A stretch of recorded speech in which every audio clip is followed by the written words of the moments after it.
نحمده ونصلي على رسوله الكريم أما بعد فأعوذ بالله من الشيطان الرجيم بسم الله الرحمن الرحيم وأما من خاف مقام ربه ونهى النفس عن الهوى فإن الجنة هي المأوى فأما من طغى وآثر الحياة الدنيا فإن الجحيم هي المأوى صدق الله مولانا العظيم وبلغنا رسوله النبي المتين المعين الكريم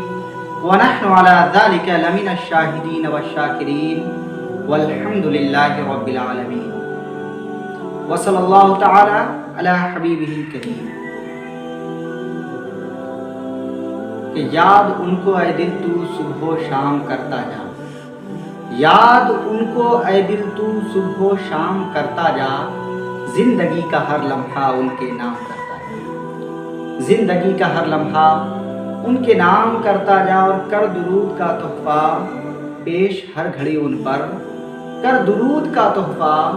پیش ہر گھڑی ان پر، رب کی ہے یہی سنت تو یہ کام کرتا جا۔ کہ میرے دوستو، درود پاک کا پڑھنا ایک بہترین عمل ہے اور رسول پاک صلی اللہ تعالیٰ علیہ وسلم کی خوشنودی کا سبب بھی ہے، اللہ اور اس کے رسول کی خوشی حاصل ہونے کا ایک ذریعہ بھی ہے کہ آقا کون و مکان علیہ تحیت و السلام یعنی جناب محمد رسول اللہ صلی اللہ تعالیٰ علیہ وسلم نے فرمایا من صلی علیہ وآلہ صلی اللہ علیہ وسلم کہ جو مجھ پر ایک دفعہ درود پڑھتا ہے اللہ تبارک و تعالیٰ اس پر 10 رحمت دیتا۔ اب آئیے میں اپنے موضوع کی طرف بڑھوں۔ اللہ تبارک و تعالیٰ نے قرآن مقدس میں ارشاد فرمایا کہ جو ڈرا میرے رب کے حضور پیش ہونے سے، یعنی قیامت کے دن جب حساب و کتاب ہوگا، اس دن کے بارے میں سوچ کر خوف زدہ ہوا میری بارگاہ میں پیش ہونے سے، وَنَهَى النَّفْسَ عَنِ الْهَوَىٰ اور اپنے نفس کو اپنے آپ کو برائی سے روکا، تو فَإِنَّ الْجَنَّةَ هِيَ الْمَأْوَىٰ اس کا ٹھکانہ جنت ہے۔ اور جس نے سرکشی کی، نافرمانی کی، برائی میں ملوث رہا،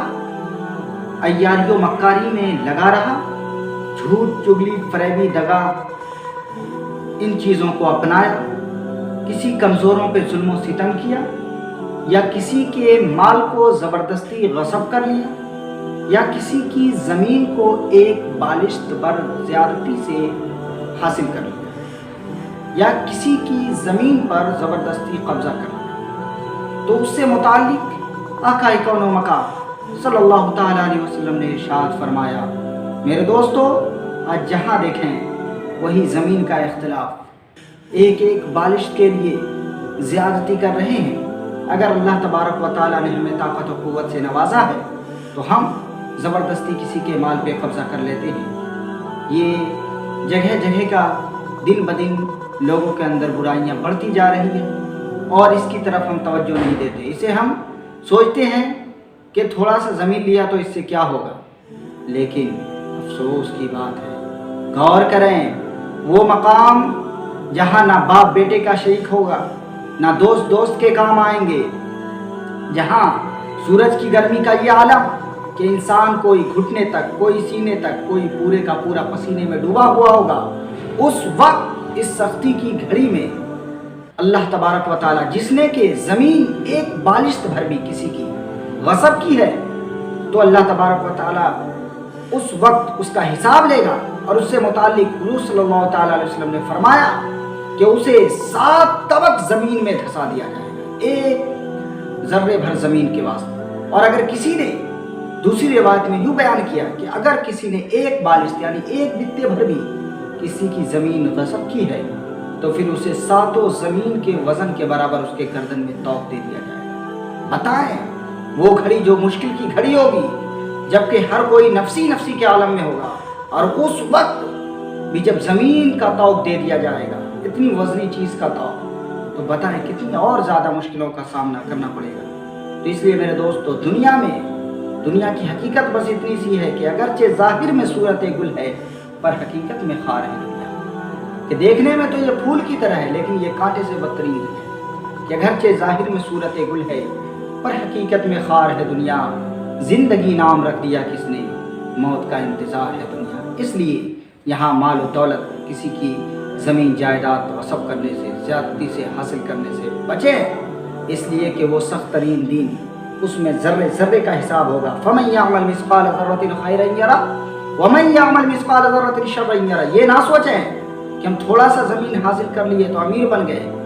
لیکن یاد رکھیں وہاں ذرے ذرے کا بھی حساب ہوگا. اور یہ حالت ہوگی کہ ایک ایک بالش کے بدلے 7 زمین کے وزن کے برابر گلے میں توق دے دیا جائے گا.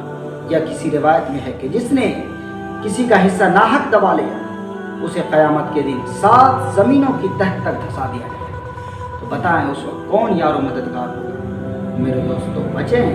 یہاں کسی کے مال کو زبردستی قبضہ نہ کریں، کسی کی زمین پر قبضہ نہ کریں، بلکہ جن کا جو حق ہے اسے دیں. اس لیے کہ یہ دنیا حقیقت کی جگہ نہیں ہے، یہ فانی جگہ ہے. یہاں پہ رہنا ہے تو ہر قدم پہ ہمیں قرآن و حدیث شریعت کی پابندی کرنی ہے، اور اللہ اس کے رسول کے فرمان کے مطابق زندگی